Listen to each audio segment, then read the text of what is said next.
FG com a TV Justiça. Estamos aqui no nosso terceiro bloco. O tema da nossa aula é o princípio da boa-fé objetiva. Meu nome é Flávio Tartucci e nesse bloco nós temos o X da questão. Nesse bloco eu procurarei aqui analisar duas questões recentes da prova da OAB e não é somente uma análise de conteúdo, porque afinal de contas aqui a gente procura aqui desvendar como fazer questões de provas e de concursos públicos.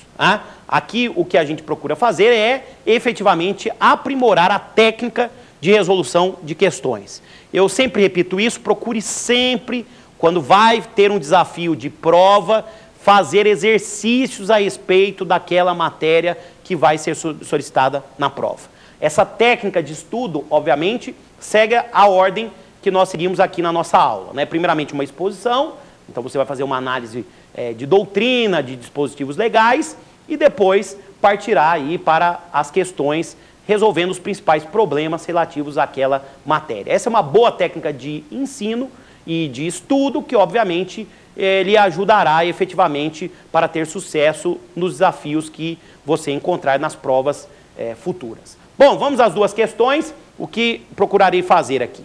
Procurarei mostrar as duas questões antes e depois a gente vai fazendo um trabalho aí de exclusão de acordo com o conteúdo que foi ministrado. Muito bem, vamos à primeira questão. A primeira questão diz o seguinte: aliás, é uma questão longa, hein, que demanda leitura.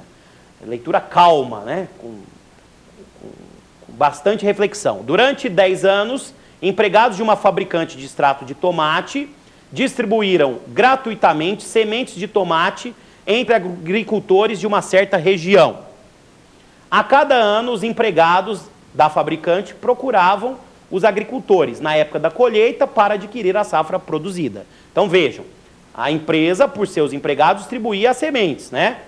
E aí os agricultores plantavam e depois a empresa comprava a produção. No ano de 2009, a fabricante distribuiu as sementes, como sempre fazia, mas não retornou para adquirir a safra. Procurada pelos agricultores, a fabricante recusou-se a efetuar a compra, né? O tribunal competente entendeu que havia responsabilidade pré-contratual da fabricante. Aliás, esse é o famoso caso dos tomates, que foi julgado pelo TJ do Rio Grande do Sul entre os anos de 92 e 93. Né? Importante que isso é questão de concurso, hein? Pedido em prova da OAB. Olha o nível da questão. Né? Continuando, a responsabilidade pré-contratual é aquela que, letra A, deriva da violação à boa-fé objetiva na fase das negociações preliminares à formação do contrato. Letra B, deriva da ruptura de um pré-contrato, também chamado contrato preliminar. Letra C, surgiu como instituto jurídico em momento histórico anterior à responsabilidade contratual. E letra D, segue o destino da responsabilidade contratual, como o acessório segue o principal. Tá? Veja o nível da questão da OAB formulada pela FGV. Vamos para a próxima. Também prova da OAB, hein? Em relação aos princípios previstos no Código de Defesa do Consumidor, assinale a alternativa correta. Letra A, o CDC é uma norma tipificadora de condutas, prevendo expressamente o comportamento dos consumidores e de fornecedores. Segundo, letra B, a boa-fé prevista no CDC é a boa-fé subjetiva. Letra C, o princípio da vulnerabilidade, que presume-se ser o consumidor o elo mais fraco da relação de consumo, diz respeito à vulnerabilidade, apenas à vulnerabilidade técnica.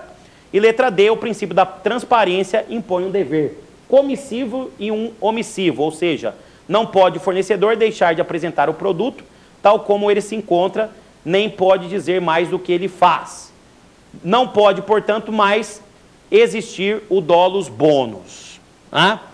Bom, vamos ver as duas questões. Eu volto lá para a primeira delas, que é o famoso caso dos tomates. Eu não contei o caso, porque eu deixei para o final, porque entendo que, com o que foi exposto para vocês, é perfeitamente possível resolver essa primeira questão.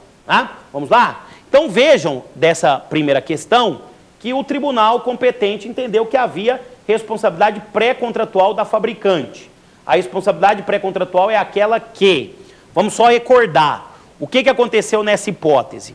A empresa, que no caso era a SICA, nesse caso dos tomates, ela depositou justas expectativas para os agricultores. Como depositou essas justas expectativas? Pela distribuição das sementes. Então, houve aí uma efetivação de confiança entre as partes. E a empresa SICA acabou frustrando essa confiança depositada na fase pré-contratual. Quer dizer, o contrato sequer estava formado. Então, vamos lá. Primeira alternativa, letra A.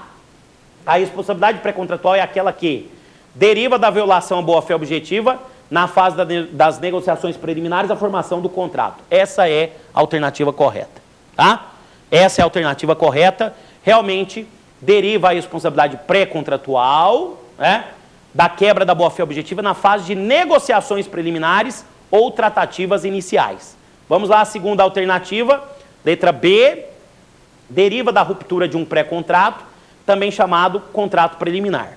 Olha, pessoal, o contrato preliminar, também conhecido como compromisso de contrato, o exemplo é o compromisso de compra e venda, também gera uma responsabilidade pré-contratual, quando é quebrada a boa-fé nessa fase. Porém, não é o caso do exemplo que está lá na assertiva inicial. O caso dos tomates não envolve contrato preliminar, razão pela qual está descartada essa alternativa B. No contrato preliminar você tem algo documentado. E no caso dos tomates, como relatado ali na questão, não havia nada documentado, né? Vamos para a próxima, letra C. Surgiu como instituto jurídico em momento histórico anterior à responsabilidade contratual. Não é verdade, a boa-fé objetiva surgiu posteriormente à responsabilidade contratual. A boa-fé objetiva, ela surgiu na fase já influenciada, na fase final do direito romano, já influenciada pelo direito católico cristão, pelo cristianismo, né? Isso você pode extrair da obra do Menezes Cordeiro. De qualquer maneira, uma questão histórica na prova da OAB, né? Questão difícil. Letra D, segue o destino da responsabilidade contratual, como acessório segue o principal. Não há contexto, né? Porque essa letra D não tem nenhuma relação com a questão, porque a letra D é para te induzir a erro, né? Letra D está aplicando o princípio da gravitação jurídica. O acessório segue o principal. Lembro a vocês, eu não concordo com esse entendimento, quero deixar bem claro, que a doutrina majoritária entende que a responsabilidade pré-contratual tem natureza extracontratual e não contratual. Nesse sentido, o Caio Mário, o Antônio Junqueira de Azevedo, o professor Cristiano Zanetti, entre outros autores que escreveram sobre o tema, que afirmam que a responsabilidade aí é extracontratual e não contratual. Essa letra D foi só para confundir, não há uma relação direta desse princípio da gravitação jurídica, o acessório segue o principal com o caso dos tomates, né? Então, essa está fora. Bom, vamos para a segunda questão, uma questão envolvendo direito do consumidor e que também poderia ser respondida com o que foi exposto aqui, tá? Cuidado sempre na prova, quando fala sempre, nunca, né? Porque é uma dica que eu dou para vocês, direito civil sempre tem exceção. Então, apareceu na prova sempre, nunca, né?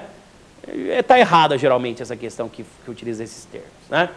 Então, vamos lá, a questão em relação aos princípios previstos no CDC, Código de Defesa do Consumidor, assinar a alternativa correta. Letra A, o CDC é uma norma tipificadora de condutas, prevendo expressamente o comportamento dos consumidores e dos fornecedores. Bom, isso é verdade. Vamos ver por exclusão se tem algum problema em uma outra questão. Vamos lá? Letra B, a boa-fé prevista no CDC é a boa-fé subjetiva. Não é. A boa-fé prevista no CDC é a boa-fé objetiva. Lembrando aos senhores, esse dueto, boa-fé subjetiva, boa intenção. Boa-fé objetiva, boa conduta. O CDC adota, no artigo 4º, inciso 3, mostrei isso na aula, o princípio da boa-fé objetiva. Voltando lá, letra C, o princípio da vulnerabilidade, que presume ser o consumidor o elo mais fraco da relação de consumo, diz respeito a apenas à vulnerabilidade técnica. O problema está no apenas, né? Isso não foi exposto em aula, mas eu peguei a questão pela menção à boa-fé, né? Essa alternativa não foi exposta em aula, mas o apenas é que tira, porque a vulnerabilidade pode ser econômica, pode ser técnica, pode ser social, né? Não é apenas vulnerabilidade técnica, essa está errada, né? Isso, obviamente, vai ser abordado aqui no nosso programa Prova Final, em outra aula de Direito do Consumidor, em que nós podemos explicar depois profundamente a diferença de vulnerabilidade e hipossuficiência. Mas o apenas é que compromete essa questão, né? Vamos para a última alternativa, o princípio da transparência, que é justamente